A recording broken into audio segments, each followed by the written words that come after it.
السلام عليكم ورحمة الله وبركاته. ازيكم حبايبي؟ عاملين ايه؟ يا رب تكونوا بخير. زي ما احنا متفقين مكملين سلسلة كحك وبسكوتات وبتفورات العيد النهاردة. خلاص، النهاردة يا جماعة جه الدور على البتيفور. ده احلى حاجة بنحبها في كحك وبسكوتات العيد. مفيش حد ما بيحبش البتيفور.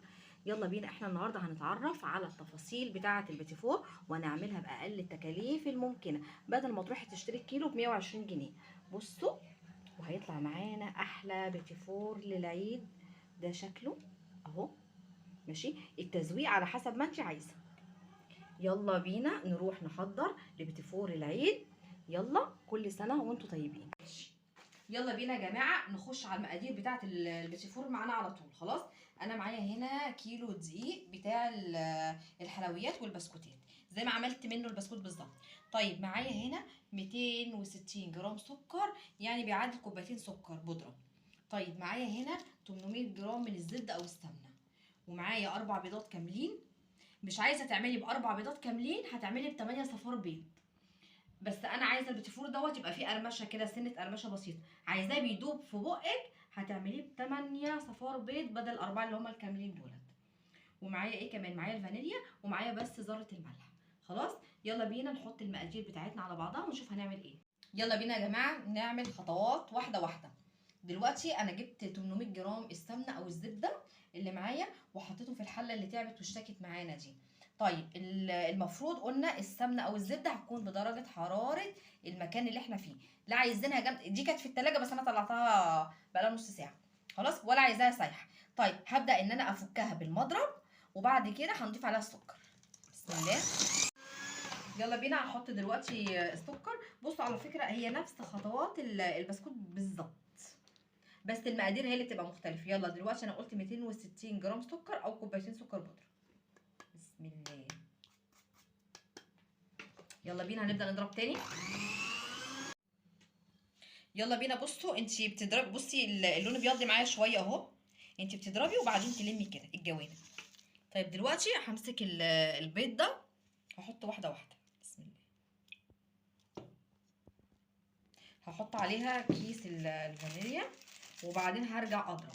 مش هحط الاربع بيضات مع بعض، بيضه بيضه. خلاص، وهنرجع نضرب تاني. ايه؟ يلا بينا. بصوا احنا خلاص خلصنا المرحله بتاعه اسمه ايه يا جنة؟ قولي معايا. المضرب. خلاص، هبدا ان انا اضيف الدقيق. البيتيفور مش بيتحط له بيكنج باودر، هو البيض بس. يلا بينا. بسم الله. المرحله دي طبعا مش عايزه المضرب. خلاص هنبدا نعمل كده، وبعدين هنكمل بايدينا. بصوا يا جماعه، زي ما احنا متفقين، احنا قلنا الحاجات دي مش عايزه عجن. بصوا احنا مجرد بس ان احنا بنعمل بايدينا كده. طيب بصوا انتوا هنا شايفينها ان هي لازقه في ايدي، صح؟ عشان دي اصلا هي محطوطه في العجينه. لو انا جيت جربتها بايدي التانية اهي، بصوا ما بتلزقش في ايدي اهي. اهي لو قطعت حته وعملتها كده اهي، مفيش اي لزقان في ايدي اهي. خلاص، يبقى هي كده العجينه تمام قوي. خلاص، هبدا ان انا اعملها كده واحطها برده في التلاجة لمده 10 دقايق عبال ما اشغل الفرن، وبعد كده هنيجي نشتغل فيها مع بعض. يلا بينا. بصوا يا جماعه، دي اول صينيه انا عملتها، بس قبل ما اعمل الصينيه دي قلت اجرب وحدتين. فانا لما حطيتهم في الفرن لقيتهم منزلين في الصينيه شويه سمنه، معنى كده ان هما كانوا عايزين شويه دقيق.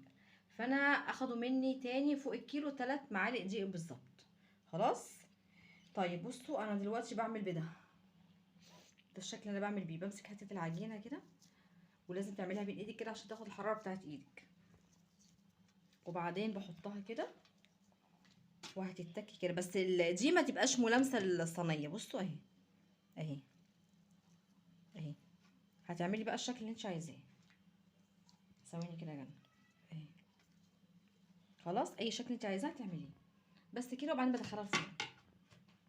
بصوا يا جماعه، دي اول صينيه طلعت معانا اهي، وهي بالشكل كده، بس انا لسه مش عايزه اقرب منها عشان هي لسه سخنه، بس هي بدات تفك شويه. خلاص. بصي انت اول ما تعملي وتيجي تسويه، المفروض ان انت هتجربي 2 في الاول. لو حسيتي ان الصينيه بينزل فيها سمنه، هتضطري ان انت تزودي دي معلقه معلقه، لان هو لو انت سبتيه كده هينشف منك. السمنه اللي بتنزلها دي لما بتطلعي الصينيه وتمسكي البيتيفور بعد كده بتسيبيه، بتلاقيه نشف منك. خلاص، هو ده بقى بالمنظر ده كده طلع. دي معانا اول صينيه، وبعدين يلا مستمرين اهوت بنكمل لا والله. بصوا يا جماعه كده احنا خلاص خلصنا اخر صينيه معانا، وطلعنا البيتي فور بتاعنا وهو بقى بالشكل ده. بصوا اهي البيتي فورايه، ودي التسويه بتاعتها من تحت ماشي. والوحدتين دولت حطيت عليهم بس شويه كاكاو، حطيت عليهم ايه معلقتين كاكاو خام على شويه زيت، ورحت مقلباهم ورحت حاطه فيهم حته العجينه.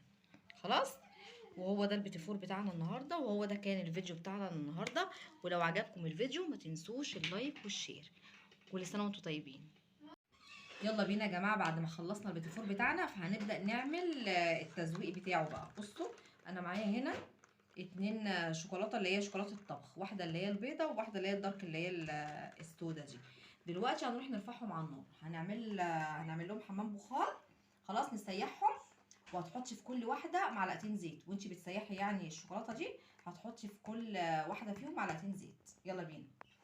بصوا يا جماعه انا دلوقتي حاطه اهوت حمام البخار. لازم الحاجه اللي تبقى فوق الحله بتاعه الميه لازم تكون اكبر من الحله، علشان الميه لو جت عليها هتخليها تخرز منك وهتبوظ. اهي حطيها زي ما هي كده، واحط عليها بس شويه زيت اهي. بس هتمسكي المعلقه بقى وتفضلي تقلبي واحده واحده كده فيها. والشوكولاته البيضاء هنعملها بنفس الطريقه دي. بصوا احنا خلاص رجعنا، انا سيحت الشوكولاته اهي زي ما انتم شايفينها كده، بس لسه الشوكولاته البيضاء على النار. كل اللي انا هعمله ان انا هجيب مثلا 2 اهو شبه بعض كده اهو. ودي المربى انا جايبها مربى تين، انت ممكن تعمليها باي نوع من المربى، وبيقول لك يفضل المربى بتاعه المشمش. خلاص اي حاجه بسيطه اهي. هلزق كده اهي. شوفي بقى هتحطيها في الشوكولاته السوداء ماشي، هتحطيها في الشوكولاته البيضاء ماشي. اهي انا عملت كده، غطستها كده وطلعتها اهو. طيب انا عندي كده اللي هي الشوكولاته الفارماسيل اهي، ودي انا طحنه منهم شويه، ودي شويه مكسرات انا ضرباهم في الكب اهو كده. وده انا كيس انا فرداه علشان الشوكولاته اللي معايا ما تلزقش في الطبق على طول، وهحطها كده. همسك واحده كمان اهي. التزويق دوت على حسب ما انت عايزه. يلا التزويق ده بتاعك انت على حسب ما انت عايزه. خلاص دلوقتي انا هروح اشوف الشوكولاته البيضاء وهغطس واحده وواحده اهي. عايزه تعمليها في الشوكولاته الفرماسيل اهي كده. خلاص اهي. خلاص انا هخلص الكميه وبعدين ارجع لكم تاني. يلا بينا يا جماعه، خلاص انا كده خلصت كميه البيتي فور ماشي. بس على فكره مش دي كل الكميه، لا لسه فاضل شويه هناك. طيب انا هي دي كانت طريقه البيتي فور بتاعتنا النهارده. وهو بصي ده الشكل النهائي بتاعه كده اهو. خلاص، ولو عجبك الفيديو ما تنسيش اللايك والشير، وكل سنه وانتم طيبين.